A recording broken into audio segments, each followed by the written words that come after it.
I start with sir, जैसे आप लोगों ने कंटेंट क्रिएशन कहीं से स्टार्ट किया होगा, कभी थॉट आया होगा कि चलो अब ये शुरू करते हैं।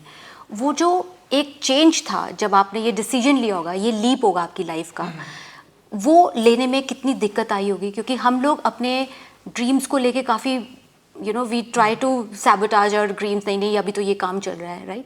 तो ये जब जर्नी स्टार्ट की आपने, ये कैसे स्टार्ट की और इस जर्नी को आपने आगे तक जैसे लेके आए हो, what was your experience and how you will take it now? अगर आज बैठ के आप दोनों सोचते होगे कि कैसे स्टार्ट किया, तो कैसे होगा आपका ये, मतलब कैसे एक्सप्लेन? एक तो मैंने एक लाइन पढ़ी थी कि each overnight success takes a life time in the making.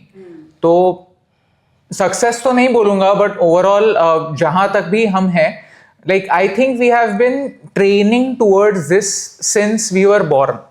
In the sense, अगर हम दोनों के एग्जाम्पल ले ले तो नीयू ये कहानी हमेशा बताती है कि जब वो कुछ महीनों की थी, 6-7 महीने की थी, तभी उसकी मम्मी उसको बुक्स लाके देती थी जिसमें बहुत सारे पिक्चर्स होते थे, और उसमें एक ऐसे वोल्केनो का अगर पिक्चर होता था और अगर वो उसके सामने उल्टा रख दिया तो फिर वो उसको सीधा कर देती थी। तो फिर उसको वो धीरे धीरे बुक्स से प्यार होने लगा, पढ़ाई से प्यार होने लगा। तो वो बचपन से ही उसका स्टार्ट हो गया था।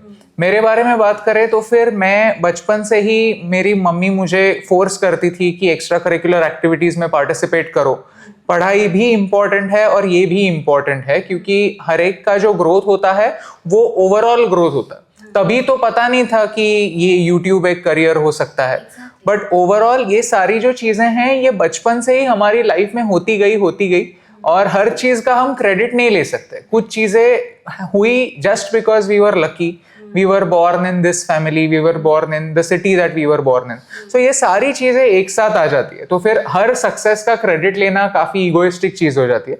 तो ये सिर्फ हमें एक रोल है जो हमें रोल दिया गया है, किसी ने भी, ऊपर वाले ने बोल सकते हैं, हमारे परिवार वालों ने बोल सकते हैं, या फिर ऑडियंस ने बोल सकते हैं। तो ये रोल है जो हमें दिया हुआ है और हम हर दिन कोशिश करते हैं कि वो रोल अच्छी तरीके से निभाने की। अभी अगर आप पूछेंगे कि शुरुआत कैसे हुई, तो एक सिंपल चीज थी कि हम चाहते थे कि भारत का जो पॉजिटिव पर्सपेक्टिव है वो भी दुनिया के सामने आए, क्योंकि नोबडी इज डिनाइंग कि भारत में 1000 प्रॉब्लम्स है। अगर हम आंखें खोलेंगे और आसपास देखेंगे तो हमें प्रॉब्लम्स ही प्रॉब्लम्स दिखते हैं, लेकिन फिर भी हर साल ऐसे बहुत सारे लोग होते हैं जिन्हें पद्मश्री अवार्ड मिलता है, क्योंकि वो सोशल वर्क करते हैं किसी भी फील्ड में, चाहे वो एजुकेशन हो जाए, एनवायरमेंट हो जाए, वहां पे उनके दम पर 1% बेहतर भारत को बनाने की कोशिश करते हैं। वो असली हीरोज हैं। लेकिन हमने ये ऑब्जर्व किया कि जब भी स्कूल में ये टॉपिक हमेशा आता है कि योर फेवरेट आइडल ऐसे, या योर हीरो, तो बच्चों को पता नहीं होता कि लिखे क्या। तो कोई क्रिकेटर की स्टोरी सुना देता है, कोई अपने मम्मी पापा को बोल देता है, बट वैसा नहीं है। भारत 100 करोड़ से ज्यादा आबादी का देश है।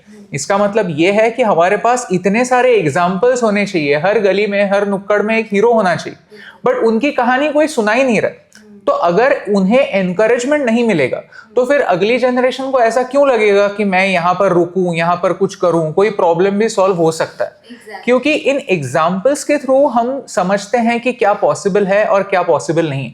अगर सब लोग ही ऐसे समझने लगे कि कुछ चेंज करना पॉसिबल है ही नहीं, तो फिर अगली जनरेशन के लिए एक ही ऑप्शन बचता है कि जितनी जल्दी हो सको देश से बाहर निकलो